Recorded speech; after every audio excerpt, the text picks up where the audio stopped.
Salut à toutes et à tous, c'est Vic, j'espère que vous allez bien et bienvenue dans cette nouvelle review d'animé en Blu-ray. Aujourd'hui, on va parler d'un réalisateur que j'apprécie tout particulièrement ses travaux, Masaaki Yuasa.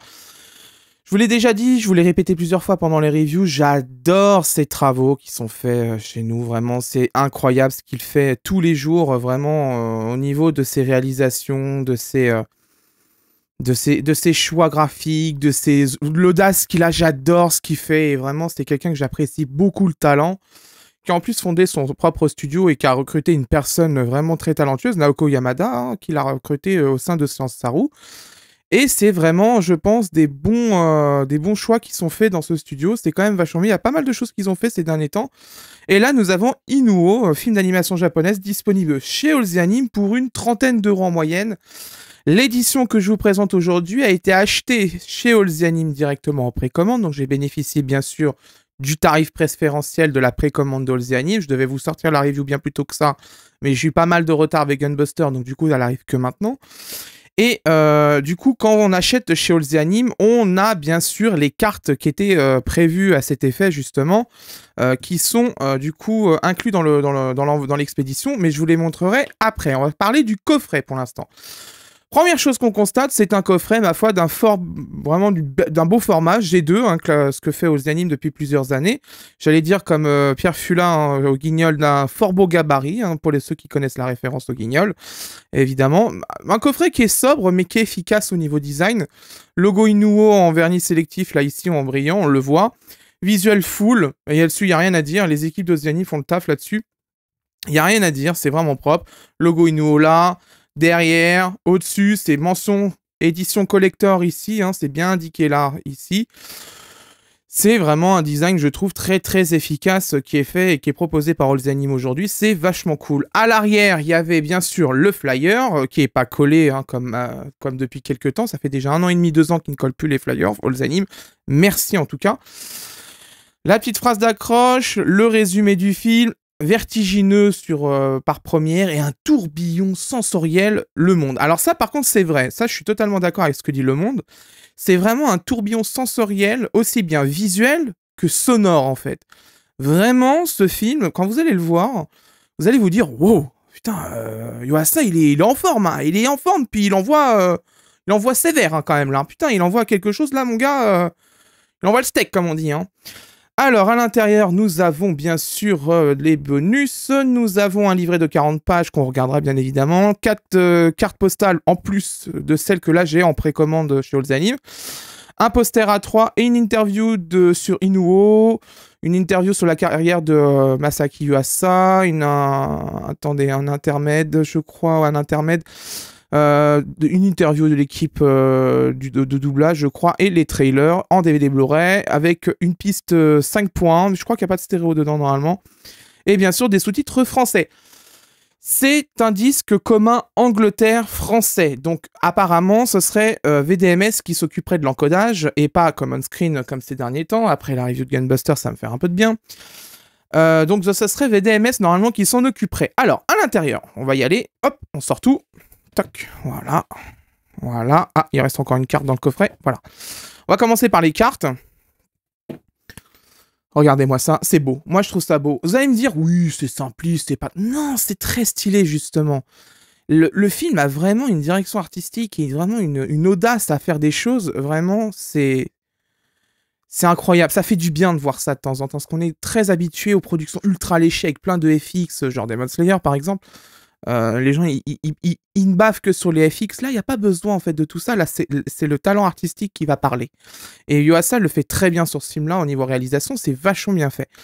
Et je trouve, moi, personnellement, ce qu'il fait, là, est vraiment très intéressant et ça fait du bien. Un peu dans ce que les gens, ils retiennent, par exemple, de Ping Pong, ils retiennent que, justement, que c'est moche, que, voilà, les persos sont laids.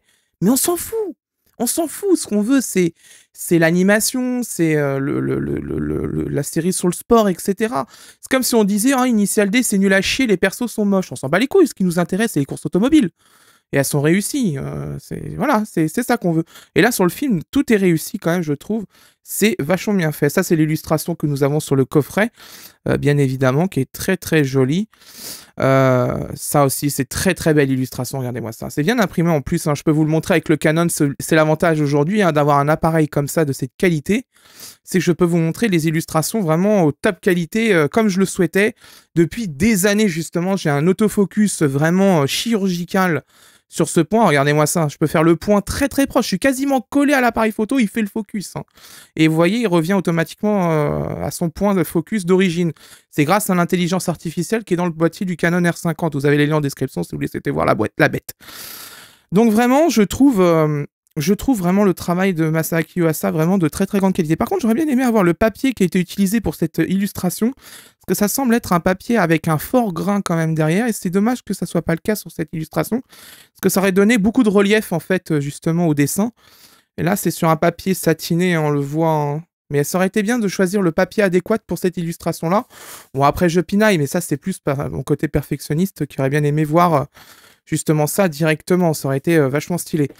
Alors, à l'intérieur, il y a bien sûr le livret que vous voyez ici. Tout est traduit, enfin quasiment tout est traduit, qui est très très bien designé avec des illustrations comme vous pouvez le voir.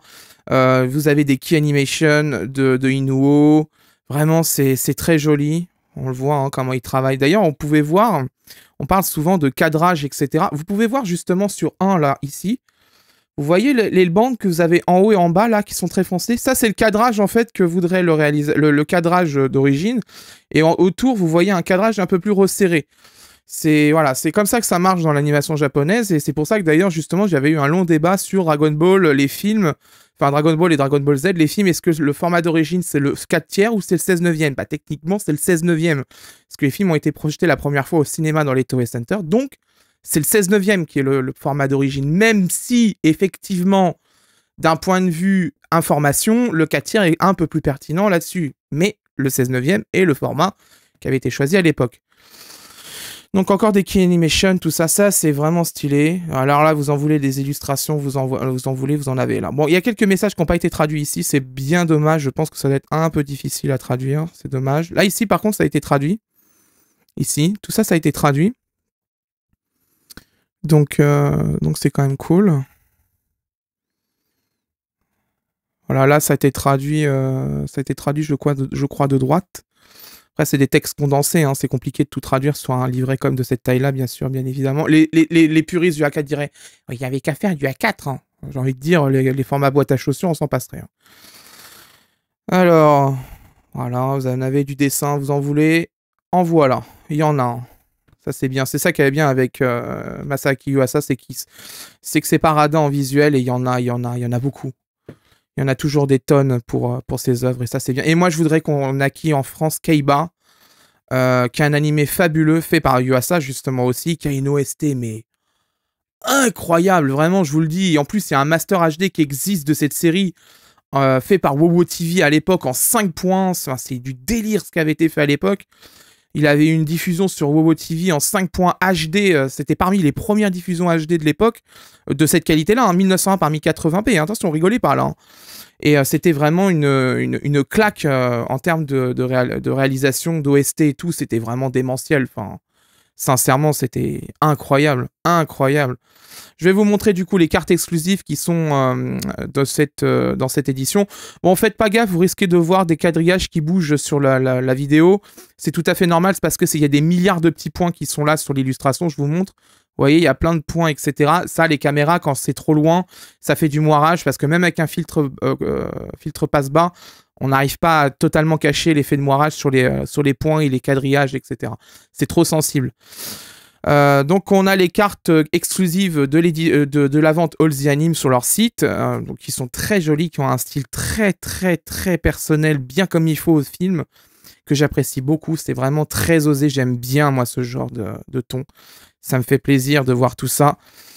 C'est vraiment cool. Moi j'aime bien ce qui est fait par Yuasa. C'est comme ça, j'ai des réalisateurs comme ça où je suis en confiance à chaque fois qu'il fait quelque chose, et c'est le cas avec ses productions. Hein. Je suis tout le temps en confiance, vraiment à 100%. Je sais que je ne serai pas déçu. À chaque fois, c'est comme ça. Je sais que je ne serai pas déçu avec du Yuasa, ça c'est sûr et certain.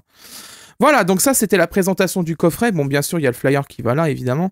C'était la présentation du coffret. Bon, globalement, c'est un coffret qui est de fort bonne qualité. Hein. Là-dessus, il n'y a rien à dire. Les équipes de Zanim, ils assurent.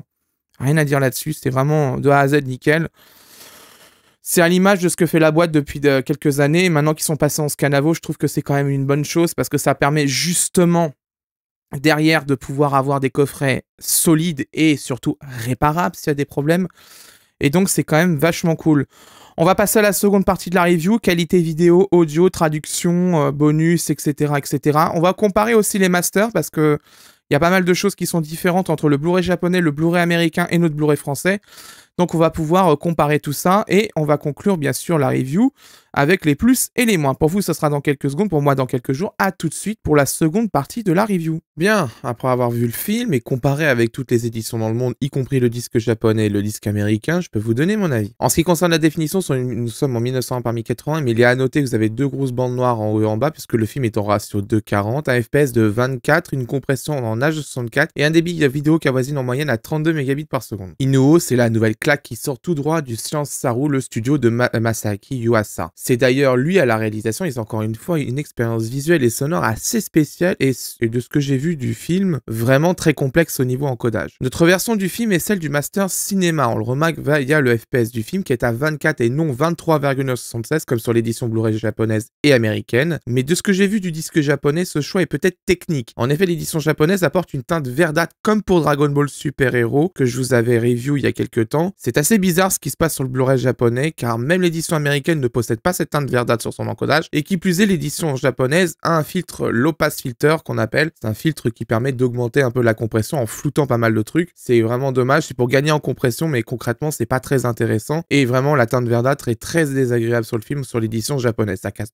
moi à mes yeux ça casse toute la DA du film en fait parce que tous les choix de couleurs de Yuasa passent à la trappe avec cette teinte. Au niveau qualité d'encodage, il semble que ça soit VDMS qui s'occupe de notre édition commune anglaise et française. C'est une très bonne compression vidéo avec une bonne rétention du grain du film. C'est maintenu sur la totalité du film et c'est vraiment fort car le film est très compliqué à gérer avec des dégradés couleurs très complexes à gérer. Cela prouve qu'un bon labo ça aide énormément pour avoir un Blu-ray de qualité. Au niveau du son, VOVF DTS HDMI 5.24 bits 48 kHz, nous avons un bon 5 points sur ce film, avec un mixage VO vraiment saisissant. Les musiques ainsi que l'ambiance nous emportent vraiment dans le film, littéralement. C'est un vrai régal, un tel mixage sur un film de cette qualité. La VF est produite chez Sound Static avec une direction artistique d'Alexandre Guibert et une adaptation de Vanessa Lieritz. La VF, le mixage est correct, un peu en retrait par rapport à la VO, mais correct. Dans l'ensemble, ça va, il n'y a pas trop de choses à dire dessus. Par contre, et ça c'est vraiment dommage, les chants dans le film sont en VO. Donc pas de version française, c'est quand même dommage car une partie du film repasse en VOST-FR, ce qui casse l'immersion du spectateur en VF. Alors, est-ce que c'est un problème d'autorisation de la part de l'ayant droit ou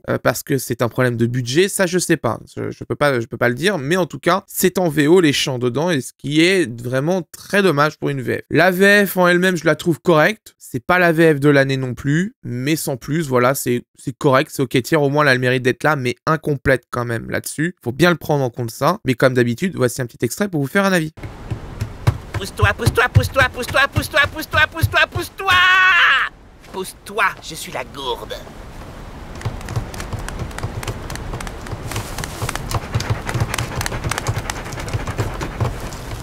Et si j'enlevais mon masque de gourde, hein?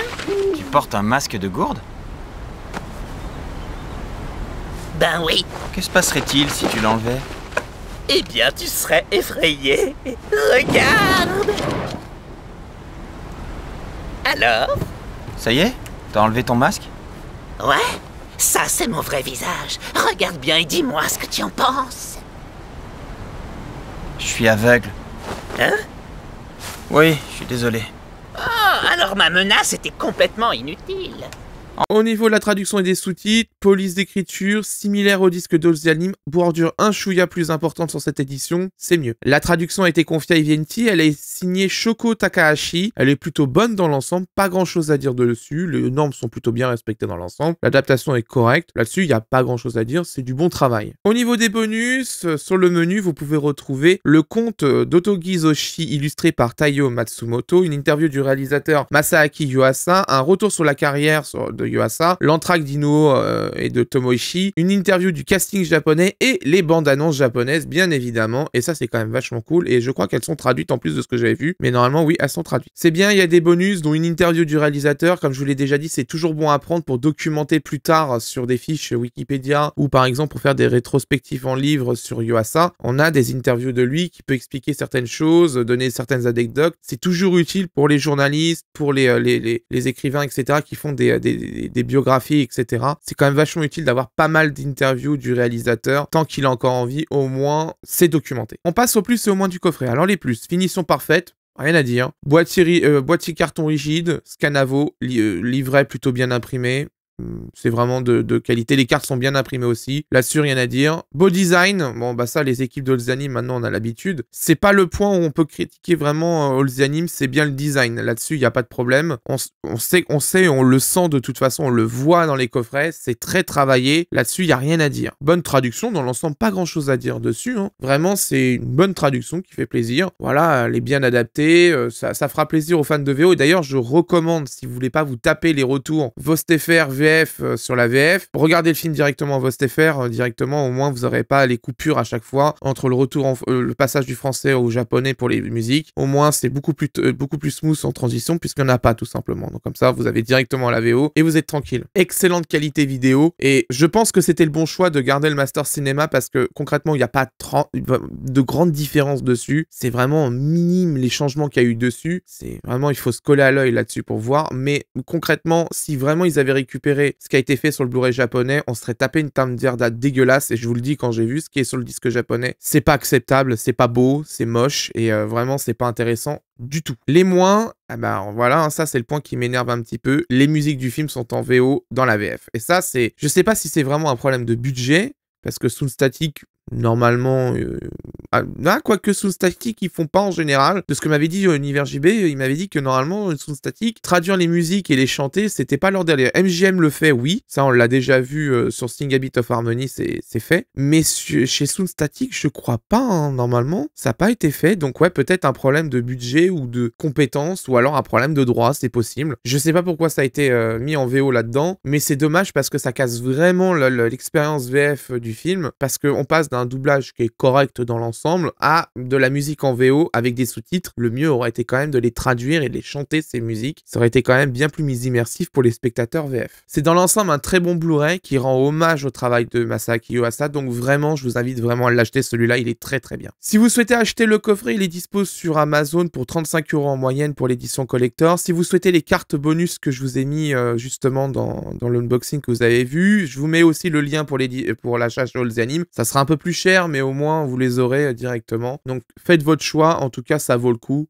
Foncez. Voilà, c'est la fin de cette review, j'espère qu'elle vous a plu. Prochainement, nous aurons la review de Lupin 3, le secret de Mamo. Donc, nouveau label vidéo, un Aban qui se lance dans l'animation japonaise. Après le manga et une bonne collection quand même de titres. Ils ont sorti Arion récemment en manga. Là, ils sortent de l'animation japonaise avec Lupin 3, le secret de Mamo. Avec une VF de ressuscité littéralement, parce qu'elle revient des enfers. Donc, on verra ça, ce que ça donne directement en vidéo. Mais c'est quand même une bonne chose parce que, voilà, il y a des nouveaux qui arrivent dans le secteur.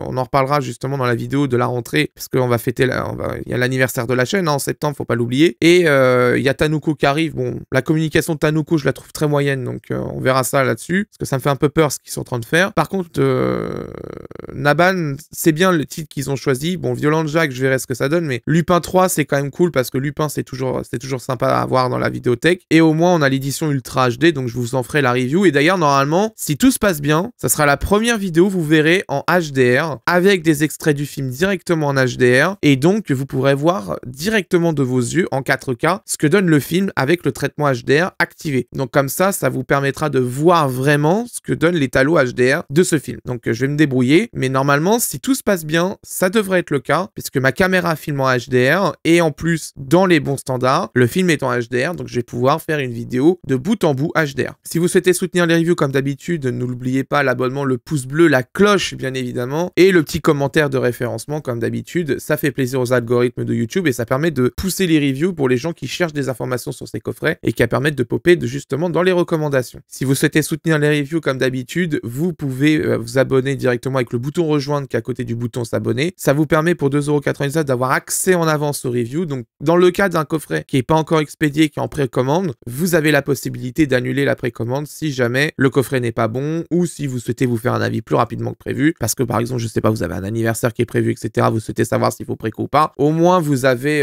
l'avis en vidéo et ça vous permet de vous faire un avis directement. Et vous avez aussi les super merci qui vous permettent justement de soutenir la chaîne de manière vraiment ponctuelle. C'est quand vous le décidez. Mais comme d'habitude, et je vous le répète toujours, ne faites des dons ou ne vous abonnez à la chaîne que si vous pouvez financièrement. Ne faites pas la bêtise de faire des dons alors vous êtes déjà dans la merde financièrement. Je me sentirais mal, donc vraiment, ne le faites que si et seulement si vous pouvez. Quant à moi, je vous laisse et d'ici là, portez-vous bien. Ciao.